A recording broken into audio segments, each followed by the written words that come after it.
Amada Iglesia de Dios, en el nombre de nuestro Señor Jesucristo, paz a vosotros. Amén.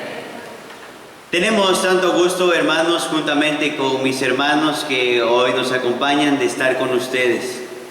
Saber que el mismo Espíritu, el que el Maestro prometió en aquel tiempo, es el que guía en México, en Argentina, en Guatemala y en toda la faz de la tierra donde existe su pueblo.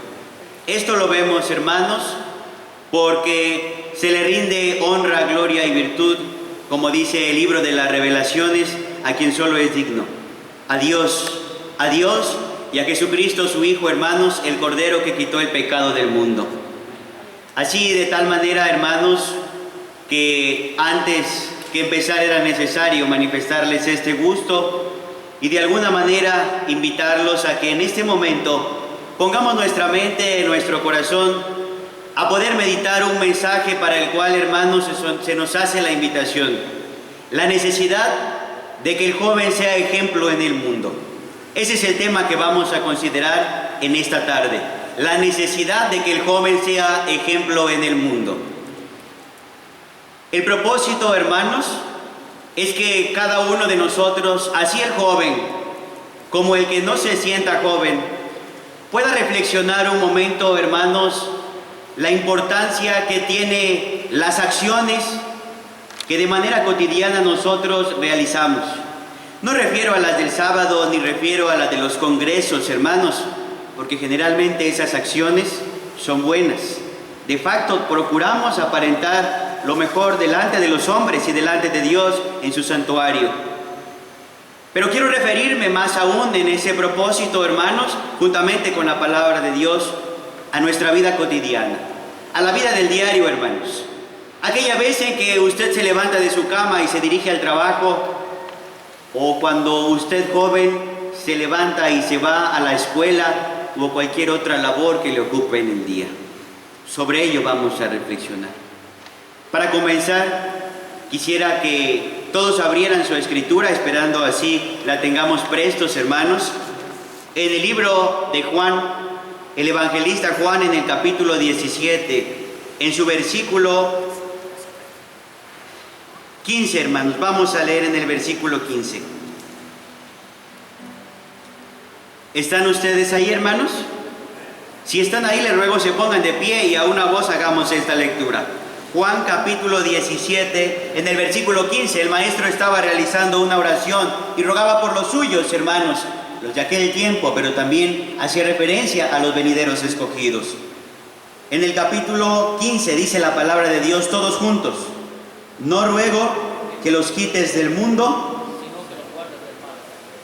Vamos a unificarnos, hermanos, todos a una voz, espero que estemos ahí. Nuevamente vamos a leer, dice la palabra de Dios, no ruego que los quites del mundo, sino que los guardes del mal. Amén. Tome su lugar, hermano. El maestro estaba preocupado, pero le decía al Padre: Padre, aquellos que tú me diste, yo sé y estoy consciente que van a vivir en el mundo. Hablo físicamente, como Cristo hablaba físicamente. Vivir en el mundo, vivir en esta tierra, habitar en esta tierra entre todos. Dice, lo que te pido no es que los quites, sino que, hermanos, que los guardes. ¿De qué, hermanos? ¿De qué los iba a guardar? Del mal, hermanos. Los iba a guardar del mal. En un momento, hermanos, palabras parecidas le manifestó a Pedro. Le dice, Pedro, ciertamente es necesario que tú seas zarandeado por un tiempo, pero he rogado porque tu fe no falte. En este mundo, hermanos, que vivimos actualmente, es un mundo lleno de maldad. El mundo está lleno de pecado. El maestro había profetizado eso en el capítulo 24 de Mateo. Y dijo, hablando de los postreros tiempos, hermanos, que por haberse multiplicado, ¿qué? La maldad, hermanos. Por haberse multiplicado la maldad iba a haber una consecuencia. La caridad de muchos se resfriará. Hoy estamos viviendo ese tiempo. El amor de muchos se ha resfriado. Y no propiamente hablamos de un amor efímero, hermanos, o un amor de sentimiento. Porque el sentimiento generalmente se da, hermanos, a cada momento. La emoción provoca sentimiento y muchas veces hacemos cosas por sentimiento. Y entonces podríamos decir que el amor persiste, pero el verdadero amor está resfriado. El verdadero amor a Dios. Cuando un hombre no tiene amor a Dios, le es infiel. Como es infiel una esposa a un esposo, también nosotros le somos infieles a Dios. ¿Y en qué medida, hermanos jóvenes? ¿En qué medida podemos ser nosotros infieles a Dios? La palabra de Dios ha sido muy clara. Él quiere fidelidad, hermanos. Es necesario que nosotros guardemos los mandamientos. Es necesario que nosotros entendamos la misericordia y que entendamos el amor y que guardemos lo que Él nos muestra de manera permanente a través de su palabra. ¿En qué consiste la infidelidad? En irnos tras el mundo. ¿Qué significa irnos tras el mundo? Vestir como el mundo, hablar como el mundo, ser irresponsables como el mundo, tener falta de compromiso como el mundo, ser incongruentes como el mundo, hermanos. Esa es la infidelidad que nosotros manifestamos a nuestro Dios. Y no de palabra, hermanos. Porque estos cantos que entonamos de continuo momento, hermanos, son cantos hermosos y se escuchan bonitos. Pero ¿saben qué? A veces nos parecemos como entre novios, como entre prometidos, que queremos bajar el sol y las estrellas, hermanos, que manifestamos poemas y palabras hermosas a manera literaria, pero que a la verdad no mostramos un verdadero amor ni una fidelidad. Eso es lo que nos acontece. Eso es lo que nos acontece en este tiempo. Por haberse multiplicado la maldad, la caridad, el amor del hombre a Dios se iba a resfriar. Y hoy estamos viviendo resfriamiento. Hoy estamos viviendo las mismas palabras, hermanos, que expresa Juan en el capítulo 3 cuando escribe a la Odisea. Le dice que lo iba a vomitar de su boca. ¿Por qué le iba a vomitar de su boca, hermanos? ¿Porque era frío?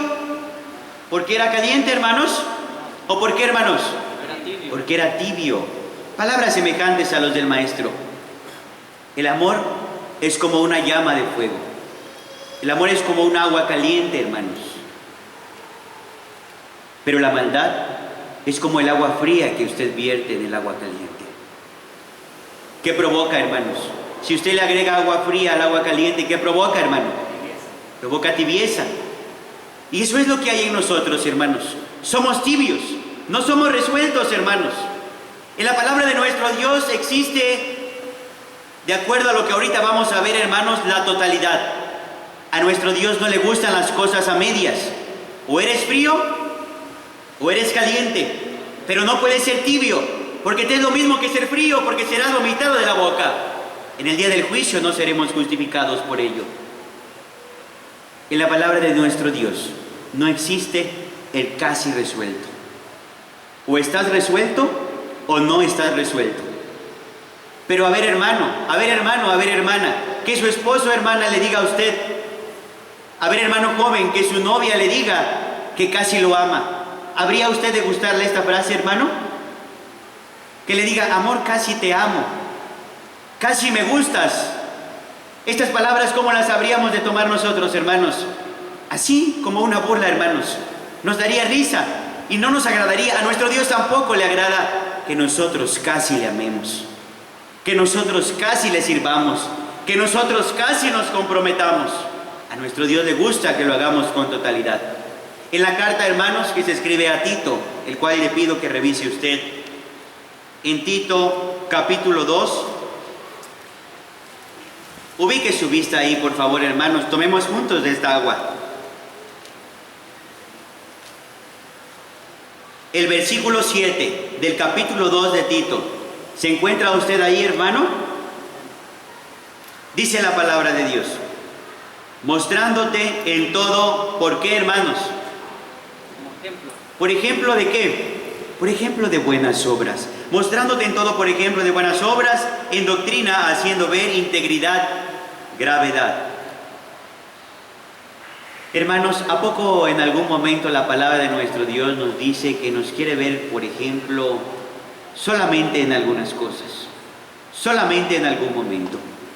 Hermanos, ¿seremos ejemplos solamente en el día del sábado? ¿Seremos ejemplos? ¿Dios querrá que seamos ejemplos solamente en este congreso, hermanos? Porque al estar en este congreso reprimimos nuestro cuerpo de hablar muchas palabras que allá afuera decimos, de pensar muchas cosas que allá afuera pensamos, hermanos. Y también nos reprimimos de vestirnos a veces como nos vestimos allá afuera. Pero nuestro Dios lo que procura o lo que quiere de nosotros es que lo hagamos de manera permanente y de manera constante. Hay, hermanos, quienes por emoción adoptamos la palabra de nuestro Dios con grande alegría, con grande salud. Pero ¿qué va sucediendo a lo largo del tiempo, hermanos? Esa llama de la cual hablábamos hace un momento, permitimos que se vaya apagando, porque no la alimentamos. Porque no logramos, hermanos, nosotros hacer que esa llama permanezca encendida en nuestro corazón. Y ese es un problema, hermanos, para nosotros. El mismo apóstol Pablo, hermanos, en el libro de los Romanos, el cual quiero que ustedes revisen, en el capítulo 12, hace referencia, hermanos, a una similitud de lo que sucede a veces con nosotros los jóvenes. Vamos a ver dos versos, hermanos. Dos versos que parecieran totalmente opuestos a lo que encontramos aquí. Capítulo 12 del libro de la carta que escribe el apóstol Pablo a los Romanos. En el versículo 2. Si puede ponerse de pie, hermano, por favor, le agradeceré. Capítulo 12 del libro de la carta a los Romanos, en el verso 2. A una voz vamos a darle lectura. Dice la palabra de nuestro Dios. Y no os conforméis a este siglo, mas reformaos por la renovación de vuestro entendimiento, para que experimentéis cuál sea la buena voluntad de Dios, agradable y perfecta. Amén. Tome asiento, hermano. No os conforméis a este siglo. Hermano, yo no sé si en este lugar, solo por no poner otro ejemplo, quisiera que lo hiciéramos de una manera más gráfica. ¿Ha usted visto cómo se hace la gelatina, hermano? ¿Sabe cómo se hace la gelatina? ¿Qué es el primer paso, hermanos? El agua se pone ¿a qué? A hervir. Tenemos un líquido, hermanos, propiamente. Y si usted quiere que ese líquido tome la forma de este vaso, lo vierte a este vaso. Y al meterlo usted, al someterlo al frío, al refrigerador, hermanos, el líquido va a tomar la forma de este vaso. Pero si usted quiere que tome la forma de una flor, ¿qué pasa? El molde tiene que ser como una flor. ¿Y qué creen? Así va a salir, hermanos. Usted vierte el líquido al molde de la flor y va a salir una flor. Y si quiere que salga la forma de un corazón, ¿qué pasa? Necesita solamente poner el molde del corazón porque así va a salir. La palabra de nuestro Dios en este versículo, hermanos, nos dice: no os conforméis a este siglo. No te hagas como a este siglo, como a las costumbres de este siglo. ¿Qué costumbres se llevan en este siglo? Muchas, hermanos. Muchas costumbres lleva la humanidad en este siglo. Lo interesante para el Hijo de Dios, hermanos, es que no se debe conformar a este siglo. En otras palabras, no seamos como la gelatina, hermanos. No seamos como la gelatina, sino seamos como el hierro, porque hemos sido puestos como columna de hierro, dice el profeta. Hermanos, y el hierro no se hace al molde. El hierro no se conforma a este siglo. La gelatina sí.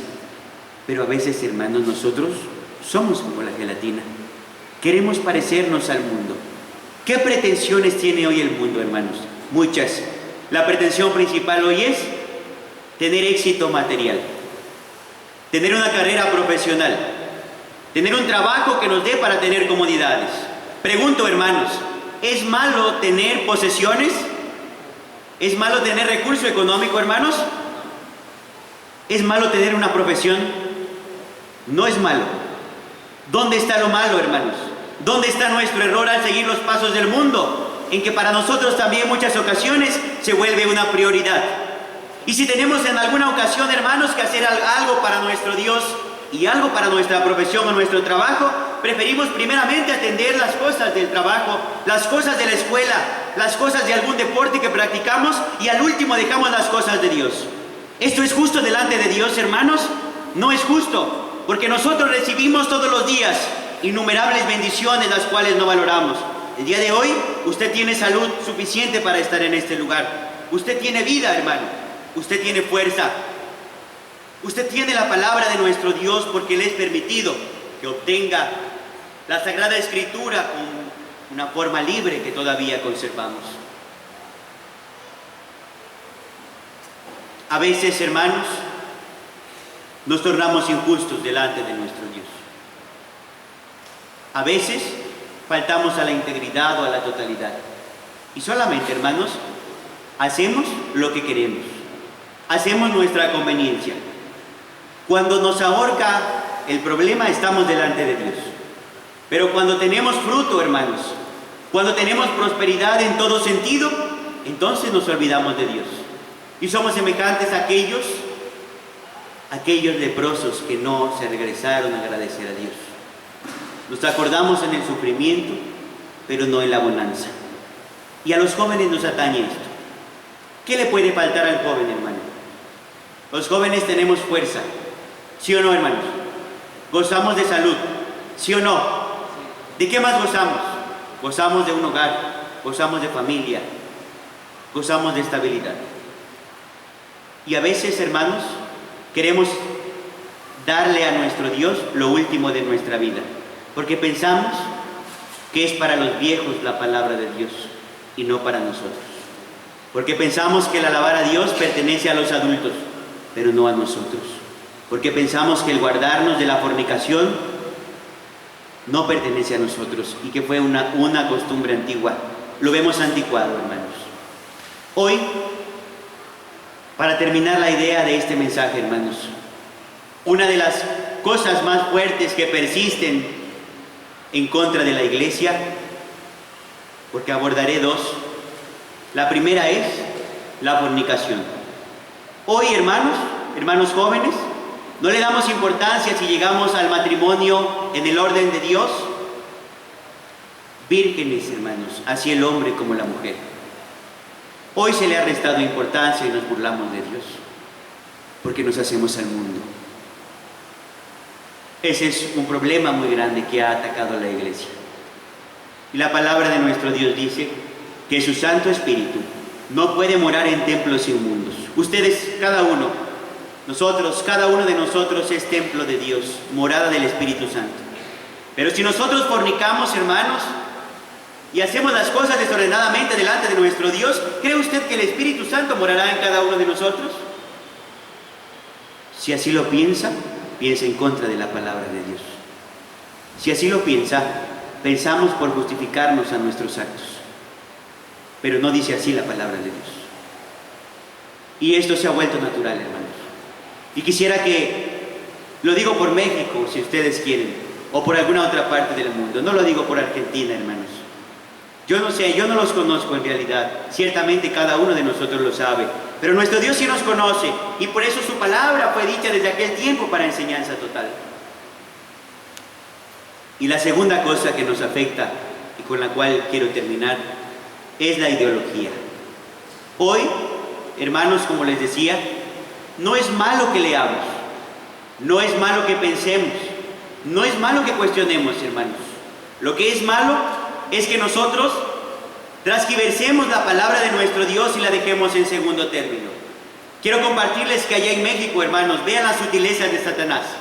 Allá en México últimamente nos ha pegado una corriente en contra de la iglesia, hermanos, de manera muy sutil, que se disfraza de un estudio muy profundo en la palabra de Dios y en los conceptos.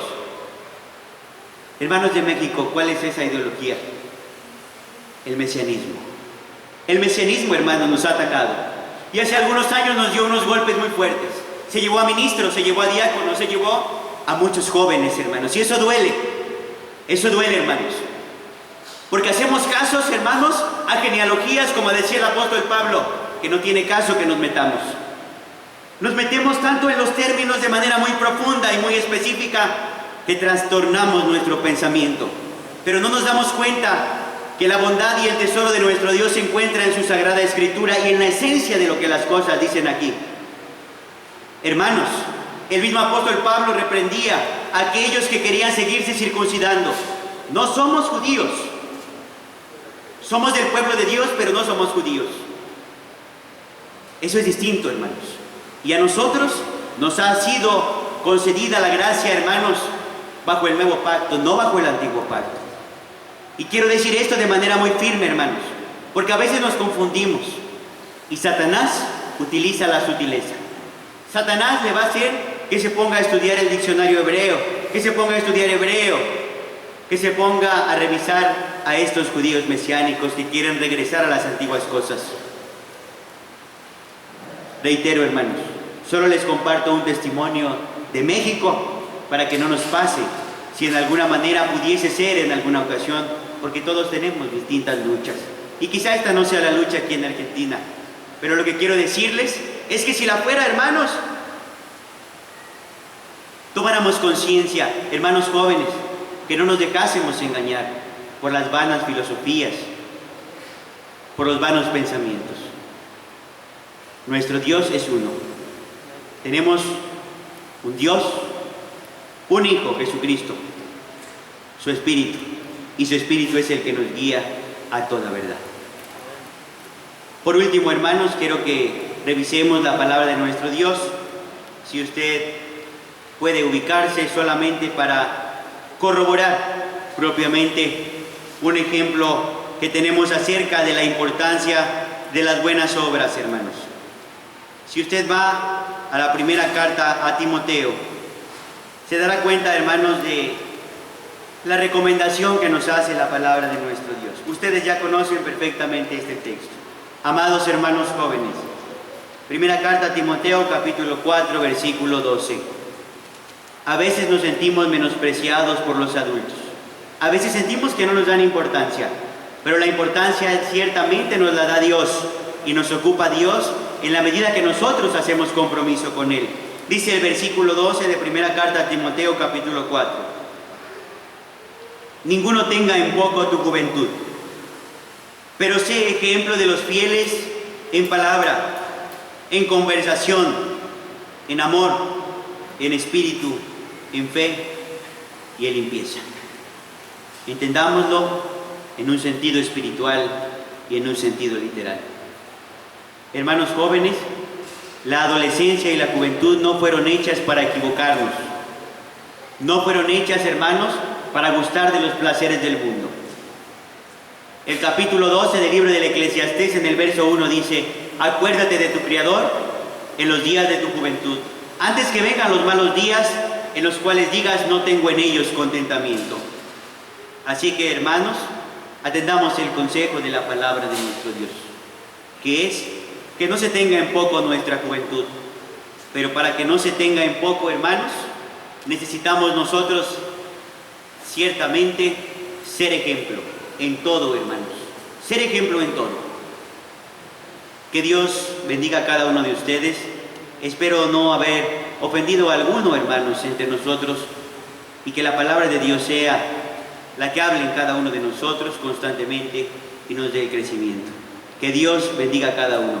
Paz a vosotros.